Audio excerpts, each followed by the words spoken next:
Muito bem, olá queridos, muito boa noite, graça e paz. Vamos então à nossa meditação de Bíblia Online desse dia 18 de 10 de 2025.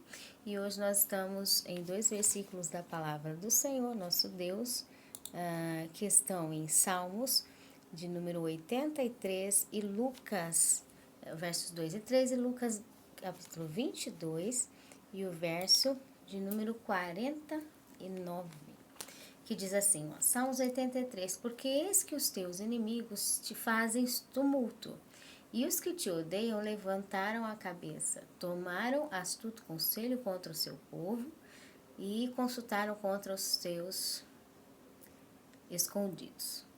Lucas 22 diz, e vendo os que estavam com ele que ia suceder, disseram, Senhor, feriremos a espada?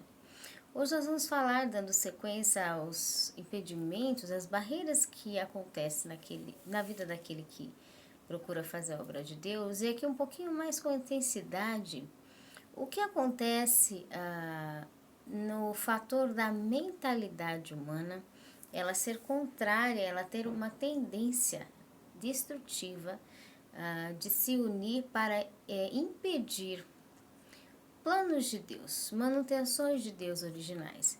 Nós estudamos isso no capítulo de Mateus, no livro de Mateus e de Lucas e de Marcos, quando nós já observamos que a mentalidade ela se tumultua com apego de preferência humana própria, e por causa desses apegos de preferências próprias, ela não percebe que ela está escolhendo destruição, insistindo na destruição, e além de insistir na destruição, ela ainda toma conselhos para esse tipo de contrariedade contra as manutenções de Deus. E achando que isso não tem resultado nenhum, que não tem problema nenhum. E de verdade, muitas das coisas que Deus faz, nem sempre ele reage, né? Depressa contra alguém ou uma comunidade ou um ajuntamento que esteja pensando em atitudes contrárias às manutenções de Deus. Muitas vezes Deus deixa, porque Deus deu livre-arbítrio para o ser humano. Então ele deixa por um tempo, né? Ele dá corda, como a palavra diz. Ele larga o anzol e deixa aí à vontade. Mas depois tem o resultado, né? Tem os frutos que já foram determinados sobre as essências. Então, o que acontece? Aqui em Salmos 83 fala muito sobre a mentalidade humana que se ajunta cada vez mais, que se agrega a outros para ir contra as essências de Deus. Como que funciona essa reunião de humanos que vão contra as coisas de Deus? E é interessante porque isso não é novidade para Deus, acontece de geração em geração, e Deus não se surpreende com isso. A realidade é que é a mesma coisa que acontece sempre, porque de verdade não são só os seres humanos, são seres humanos influenciados na mentalidade que deram espaço a espíritos destrutivos, intenções destrutivas. Então, de verdade, é a mesma obra de espíritos destrutivos constantemente. Isso não é novidade para Deus. Passa geração, uma geração se vai, morre, outra nasce, as mesmas intenções de ir contra as coisas de Deus. Por quê? Porque isso é dos espíritos destrutivos que eles roubam a mente do intelecto do ser humano. E o ser humano egóico, procurando o interesse próprio, acaba obtendo qualquer ferramenta de qualquer meio para conseguir o que ele quer de forma destrutiva. Então aqui, no Salmos 83, relata bem, lendo todo o Salmo, ele vai relatar bem, né? Eis que os teus inimigos, ó Deus, fazem tumultos, que te odeiam levantaram a cabeça, tomaram astuto conselho contra ti, consultaram contra os teus inimigos, disseram, vinde, desarreguemos-os, para que não sejam nação, não se ajunte mais ao povo de Deus, nem haja memória do nome de Israel, porque consultaram juntos unânimes, eles se unem contra ti, ó Deus. As tendas de Edom, os Maelitas, Moabes, Agarenos, Gebal, Amon, Amaleque, Filistia, moradores de Tiro, Assíria, juntou-se contra, foram juntar contra os filhos de Ló. Faz-lhes como os medianitas, Sírias e Jabim, os quais pareceram em dor, tornaram-se como estrume a terra. Então, o salmista começa a dizer para Deus, é um monte de tipo de comunidade, gente, estilo, nação, que querem ir contra as tuas essências, Senhor. Aí o próprio Salmos mostra qual é a reação de Deus, qual é o resultado daquele que tenta atrapalhar as obras de Deus, qual é o resultado daquele que tenta atrapalhar aquele que faz a obra de Deus, aquele que embaraça, tropeça e causa uma série de como nós vimos no vídeo anterior de ontem, né? A vida de Jacó. A maior parte da vida de Jacó foi em base de sofrer trapaças. Ele, desde jovem, sofre trapaça, vai construir família em base de trapaça. Quando volta, os seus filhos criam trapaça para ele. Ele tem que vencer o resultado de uma trapaça com o irmão.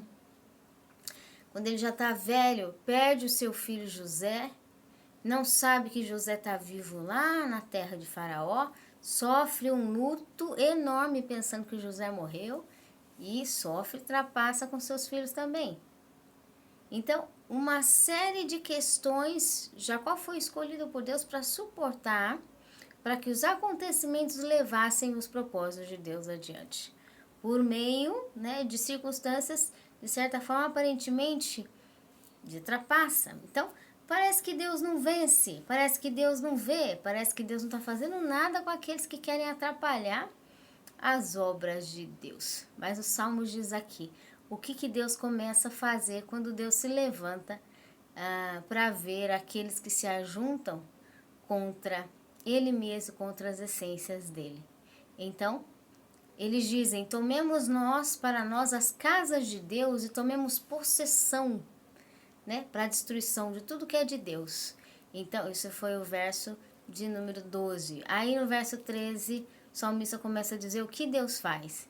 Deus, o Senhor, começa a fazer deles como um tufão, como aresta diante do vento. O Senhor faz deles como um fogo que queima no bosque, como chama que incendeia as montanhas. Assim o Senhor os persegue na tua tempestade. O Senhor assombra como o teu redemoinho a eles. O Senhor enche eles de vergonha as suas faces, para que busquem a teu nome, a tua essência, Senhor. Então Deus dá corda, o indivíduo acha que a mente dele está certo de atrapalhar as essências de Deus, a manutenção de Deus. Vamos atrapalhar, vamos fazer festa. E Deus vai deixando. Depois Deus vem com a correção, enche de vergonha as suas faces. Por quê? Para que busquem a verdadeira essência. Porque para a pessoa entender realmente a essência de Deus genuína, só com uma verdadeira convencimento. Convencimento, né? E às vezes o convencimento do indivíduo não é ele ouvindo, é ele vivendo. É ele realmente passando, né? Tendo toda a corda para aprontar o que quiser e depois ele vendo o que funciona realmente de essência. Que o Senhor tenha misericórdia de todos nós. Então, para que busquem o teu nome, a tua essência, eles são confundidos, assombrados perpetuamente, envergonham-se e perecem, para que saibam que tu, cujo nome é Senhor, tu és o Altíssimo sobre toda a terra. Então, Deus lida com aqueles que criam trapaça e atrapalham a obra de Deus? Lida, mas é no momento dele, né? E aqui, em Novo Testamento, Lucas 22, 49, o momento em que Jesus está preparando-se para entregar, e os soldados vêm buscar ele, e ele está no jardim orando. De repente, quando os soldados vêm prendê-lo, um dos discípulos pergunta, né? Ao ver os que estavam com ele, o que ia suceder, disseram, Senhor, feriremos a espada? O Senhor quer que a gente pegue a espada e saia brigando com esse soldado aqui, para o Senhor não ir embora? Jesus disse, não. Eu não trabalho assim. Eu trabalho com aquilo que é o meu poder, utilizando da imposição, né? Por que vem as guerras, as pelejas? Porque cada um impõe um querer que muitas vezes está fora da vontade de Deus. Deus diz, não. A minha obra é cumprir o planejamento do Pai. E Jesus sabia que a morte não ia para ele. Ele ia passar pela morte e ia ressuscitar. Então era só para que se cumprisse o reflexo que estava dentro do interior espiritual de Israel, de rejeitar realmente, né, completamente as essências proféticas. Então, cada um realmente reage naquilo que tem dentro de si, e aí é que está quando o indivíduo se levanta para contender, para impedir as obras de Deus, para gerar trapaça. O Senhor tenha misericórdia, né? Então, Deus sofre esse período de treinamento para depois lidar com aqueles que atrapalham as obras de Deus. Mas que a coisa fica sem reaver, não fica. Deus não deixa nenhuma conta pendente. Deus sabe lidar, corrigir, organizar, e Deus sabe provar que as essências dele não é capricho de Deus, foi a base que ele estabeleceu a existência da vida. Não andar por ela não vai trazer um fruto de resultado. Que o Senhor tenha misericórdia, que o Espírito Santo de Deus fale melhor aos nossos corações e que o Senhor vença todos os impedimentos da sua vida, ao seu redor, da sua mente, do seu espírito, da sua alma, das suas obras, daquilo que você se sente incapaz de fazer, você não pode fazer. Que Deus vença as suas barreiras, que você dê lugar para Deus vencer também naquilo que você pode, porque você vai ver que quando você se une com Deus, Ele é fiel para cumprir. Forte abraço, que o Senhor abençoe e até mais.